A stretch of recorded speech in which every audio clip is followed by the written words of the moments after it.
Well, it's time to talk movies with our movie guru, JP Sebastian. He joins us on your Feel Good Breakfast show as we unpack some of the latest trailers that's been released. JP, I'm very interested. Whenever you bring a movie trailer to the table, it's always interesting. And these ones are a little bit more on the artsy side, if I can put that little brush on it. Yeah, no, not to say that they're pretentious or whatever, but they're just pretty to look at for a start. Because there's not much you're going to know about these just from trailers. But you're going to have to do a lot of reading too, because they've got a lot of subtitles. Yes, I mean, how hard can that be? People are sublime. I mean, we just saw Parasite win last year. Just you know, sometimes you got to eat your veg if you want to get to your pudding. It's almost like you need to watch that movie twice. First to just read it, the second time to appreciate the art of it. No, like film is like it's a visual medium. So if it can't actually tell you from the picture what's going on, then it's already failing in half its job. Okay. It's the book, it's the album, and it's the photograph all in one. So. Well, let's start with the beginning, which is the first movie trailer we're focusing on today. Yes, ma'am.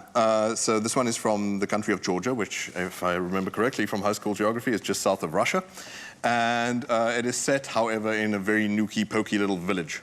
And in this village, it's predominantly Jehovah's Witness folks. Okay. And I think that historically in that country, I'm not going to be the one to be the expert on this, but they're sort of given a bit of a side eye. I think they're considered maybe too cult-like for some people and whatever. So it's difficult enough that this little village is isolated. The main character, Yana, is also a woman who feels pretty much controlled in her life, maybe due to the culture. I don't know much about the religion necessarily, but just the cultural space that she's in.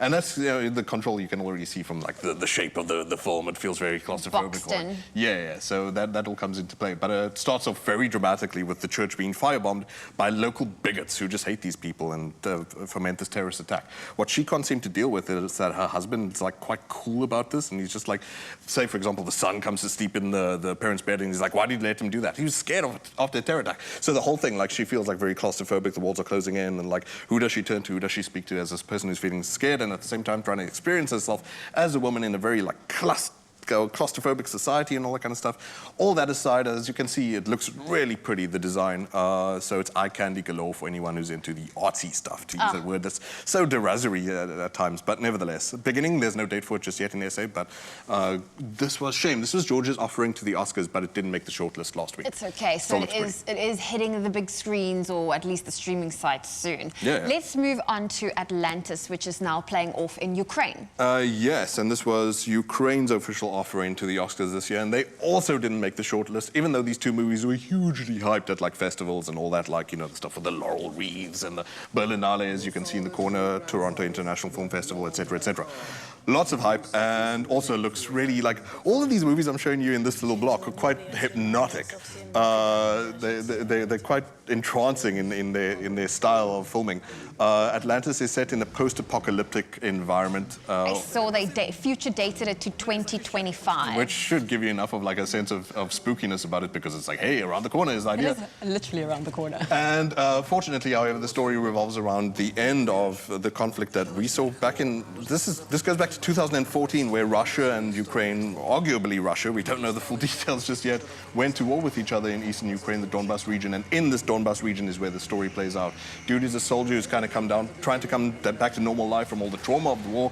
Starts out as just being a metal worker, that job falls under, and then he starts exhuming corpses, which basically digging up the past. Like, what did we do? What are the consequences, irrespective of side, whether Ukrainian or whether Russian, inverted commas, and that helps him dig up this pain that they're going through. But what's really amazing about this movie is that it's only 28 shots. So the camera is like standing dead still 28 times. But that's also what makes it so different, because it's like these, because that was the first thing I noticed, like there's a lot of static, there's no movement, which everyone else is moving, but not like the camera. Draw you in, like it's really hypnotic. Yeah. And if you can play out in just one scene, like I've heard some reviewers say that just one scene feels like a short story in itself. Okay. So that kind of design is really impressive. Atlantis, no date for it in South Africa just yet, but shame. Ukraine, you didn't make it to the Oscar shortlist, still got all the hype from the critics though. Well, let's quickly look at the last one, the Road to Mandalay. If you Google that to try and see the trailer, first that popped up was a Robbie Williams song, and then there is a trailer that is the same movie, but it came out 4 years ago. So this was first released in 2016 in a lot of the Eastern film markets, but now has gotten enough sort of popularity and traction and excitement from the West that we're getting international trailers that are subtitled in English. So we might get the opportunity to see The Road to Mandalay. As you said, yes, it is originally a song is the title. Before that, it was a poem by Rudyard Kipling. And that has all its sort of own overtones of, that was a bit of a problematic poem in terms of its Orientalism and all that. And this really just breaks the sort of like exoticness and the paradise sort of feeling of Mandalay, which is in Burma, where a character is trying to escape Burma because of the civil war. We've heard so much, just as South Africans even, about the Rohingya crisis, refugees desperately trying to cross the border and all this kind of stuff. So very pertinent during this time of Burma going through immigration. And right now, just this week, a military coup. Where the lady was doing a yoga move in front while it all took place in the background. Whatever it takes. That's such a millennial shot. Oh yeah, we have our own instances here of South Africans doing yoga at political marches. That was embarrassing too. However, the Road to Mandalay looks really also just enrapturing, entrancing. This person just trying to get on with life, trying to make her way through to Taiwan, which is where the movie is just categorically from, and falling in love on the way, wondering, does she make her life and her career, or does she stay with this guy? Seems like the two polar draws. But JP Sebastian's not going anywhere. There's no release date for the Road to Mandalay just yet, but he is back a little bit later with more movie trailers that's been released, and this time, don't worry, he's going to bring us the blockbusters. More blockbustery stuff. Now you get your pudding. Yeah.